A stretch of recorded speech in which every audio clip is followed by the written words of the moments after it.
नमस्कार दोस्तों, स्वागत है आपका जिंदगी की ओर चैनल में, जहां मैं आपको सुनाऊंगी कुछ रोचक कहानियां और आप सीख सकेंगे जिंदगी जीने के नए मूल मंत्र। तो लेते हैं एक और कदम जिंदगी की ओर। श्री शिव महापुराण की कथाओं को जारी रखते हुए आज हम आरंभ करेंगे विद्वेश्वर संहिता से, जिसका पहला अध्याय है प्रयाग में सूत जी से मुनियों का तुरंत पाप नाश करने वाले साधन के विषय में एक प्रश्न। तो आरंभ करते हैं विद्वेश्वर संहिता का पहला अध्याय। जय श्री गणेशाय नमः। जो आदि और अंत में नित्य मंगलमय है, जिनकी समानता अथवा तुलना कहीं भी नहीं है, जो आत्मा के स्वरूप को प्रकाशित करने वाले देवता हैं, परमात्मा हैं, जिनके 5 मुख हैं और जो खेल ही खेल में अनायास जगत की रचना, पालन और संहार तथा अनुग्रह एवं तिरोभाव रूप 5 प्रबल कर्म करते रहते हैं, उन सर्वश्रेष्ठ अजर अमर ईश्वर अंबिकापति भगवान शंकर का मैं मन ही मन चिंतन करता हूँ। व्यास जी कहते हैं, जो धर्म का महान क्षेत्र है और जहाँ गंगा यमुना का संगम हुआ है, उस परम पुण्यमय प्रयाग में जो ब्रह्मलोक का मार्ग है, सत्य व्रत में तत्पर रहने वाले महा तेजस्वी महाभाग महात्मा मुनियों ने एक विशाल ज्ञान यज्ञ का आयोजन किया। उस ज्ञान यज्ञ का समाचार सुनकर पौराणिक शिरोमणि व्यास शिष्य महामुनि सूत जी वहां मुनियों का दर्शन करने के लिए आए। सूत जी को आते देख वे सब मुनि उस समय हर्ष से खिल उठे और अत्यंत प्रसन्न चित्त से उन्होंने उनका विधिवत स्वागत सत्कार किया। तत्पश्चात उन प्रसन्न महात्माओं ने उनकी विधिवत स्तुति करके उन्हें विनय पूर्वक हाथ जोड़कर उनसे इस प्रकार कहा। सर्वज्ञ विद्वान रोमहर्षण जी, आपका भाग्य बड़ा भारी है। इसी से आपने व्यास जी के मुख से अपनी प्रसन्नता के लिए ही संपूर्ण पुराण विद्या प्राप्त की है, इसलिए आप आश्रय स्वरूप कथाओं के भंडार हैं। ठीक उसी तरह जैसे रत्नाकर समुद्र बड़े बड़े सारभूत रत्नों का आगार है।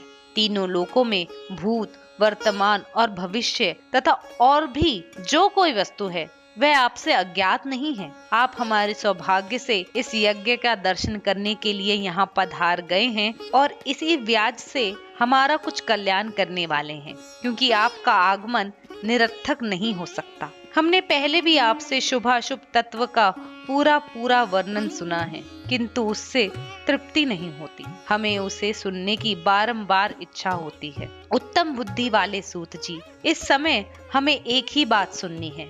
यदि आपका अनुग्रह हो तो गोपनीय होने पर भी आप इस विषय का वर्णन करें।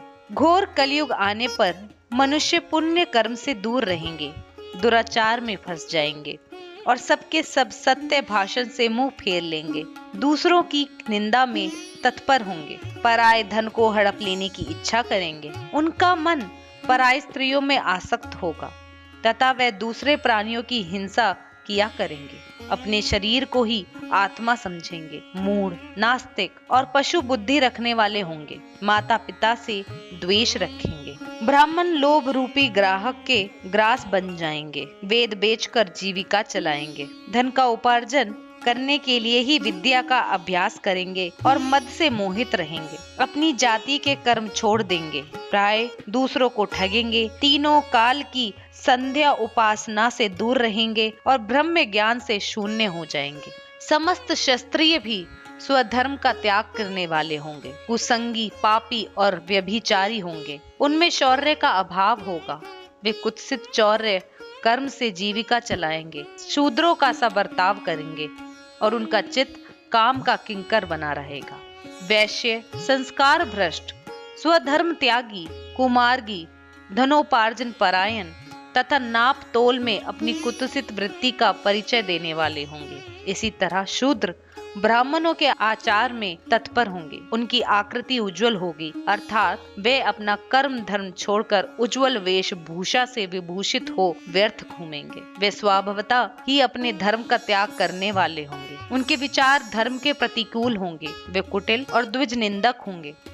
यदि धनी हुए तो कुकर्म में लग जाएंगे, विद्वान हुए तो वाद विवाद करने होंगे, अपने को कुलीन मानकर चारों वर्णों के साथ वैवाहिक संबंध स्थापित करेंगे, समस्त वर्णों को अपने संपर्क से भ्रष्ट करेंगे। वे लोग अपनी अधिकार सीमा से बाहर जाकर द्व्योजित सत्कर्मों का अनुष्ठान करने वाले होंगे। कलियुग की स्त्रियां प्राय सदाचार से भ्रष्ट और पति का अपमान करने वाली होंगी, सास ससुर से द्रोह करेंगी, किसी से भय नहीं मानेंगी, मलिन भोजन करेंगी, कुत्सित हाव भाव में तत्पर होंगी, उनका शील स्वभाव बहुत बुरा होगा और वह अपने पति की सेवा से सदा ही विमुख रहेंगी। सूत जी, इस तरह जिनकी बुद्धि नष्ट हो गई है, जिन्होंने अपने धर्म का त्याग कर दिया है, ऐसे लोगों को इहलोक और परलोक में उत्तम गति कैसे प्राप्त होगी? इसी चिंता से हमारा मन सदा व्याकुल रहता है। परोपकार के समान दूसरा कोई धर्म नहीं है। अतः जिस छोटे से उपाय से इन सबके पापों का तत्काल नाश हो जाए, उसे इस समय कृपा पूर्वक बताइए, क्योंकि आप समस्त सिद्धांतों के ज्ञाता हैं। व्यास जी कहते हैं, उन भावित आत्मा मुनियों की यह बात सुनकर सूत जी मन ही मन भगवान शंकर का स्मरण करके शिव पुराण का परिचय देते हैं। अगर आपको ये कहानी ही आ रही है पसंद, तो इस वीडियो को करें लाइक और अपने सभी चाहने वालों के साथ कर दीजिए जल्दी से शेयर। व्यास जी करने वाले हैं अगले अध्याय में शिव पुराण का परिचय, तो देखना ना भूलें अगला अध्याय। और इसके लिए इस चैनल को जल्दी से कर ले सब्सक्राइब, दबा दीजिए एक बेल आइकन, क्योंकि जब मैं वीडियो अपलोड करूंगी आपको नोटिफिकेशन आ जाएगा। हमारे साथ जुड़े रहने का धन्यवाद। नमस्कार।